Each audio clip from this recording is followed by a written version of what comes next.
నమస్తే, నేను మీ ఈశ్వర్. ఈ6 న్యూస్కి స్వాగతం. రామాయణపేట పట్టణంలో బీఆర్ఎస్ పట్టణ అధ్యక్షుడు గజవాడ నాగరాజుపై జరిగిన పెట్రోల్ దాడిని రామాయణపేట కాంగ్రెస్ పార్టీ తీవ్రంగా ఖండిస్తుందని టీపీసీసీ కార్యదర్శి బ్లాక్ కాంగ్రెస్ అధ్యక్షుడు రమేష్ రెడ్డి, కౌన్సిలర్ గంగాధర్ తెలిపారు.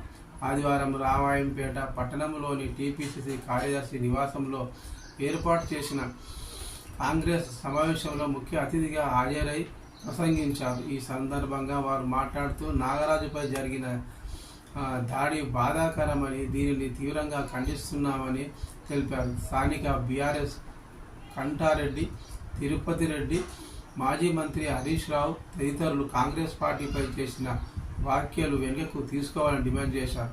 లేదంటే రామాయణపేట పట్టణంలో వారిని తిరగనీయమని హెచ్చరించారు. కాంగ్రెస్ పార్టీ ఎలాంటి అసాంఘిక చర్యలకు ఎప్పుడు సహకరించదని వారు తెలిపారు. గత 20 సంవత్సరాల్లో కాంగ్రెస్ పార్టీ నాయకులు ఎలాంటి గొడవలకు పోలేదని, రామాయణపేటలో అన్ని సమస్యలకు బీఆర్ఎస్ పార్టీ నాయకులే కారణమని ప్రజలందరికీ తెలుసునని వారు వెల్లడించారు. సంఘటన స్థలానికి కాంగ్రెస్ పార్టీ నాయకులు ఎవరు నిందితులతో వెళ్ళలేదన్నారు.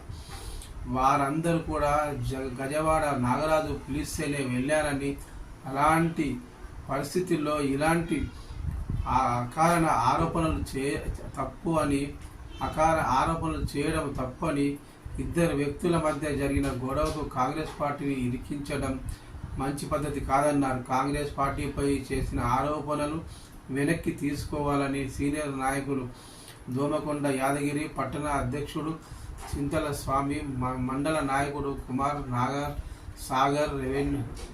సాగర్, రేవెల్ల వినయ్ కుమార్, చింతల నరేష్, సత్యనారాయణ తదితరులు డిమాండ్ చేశారు.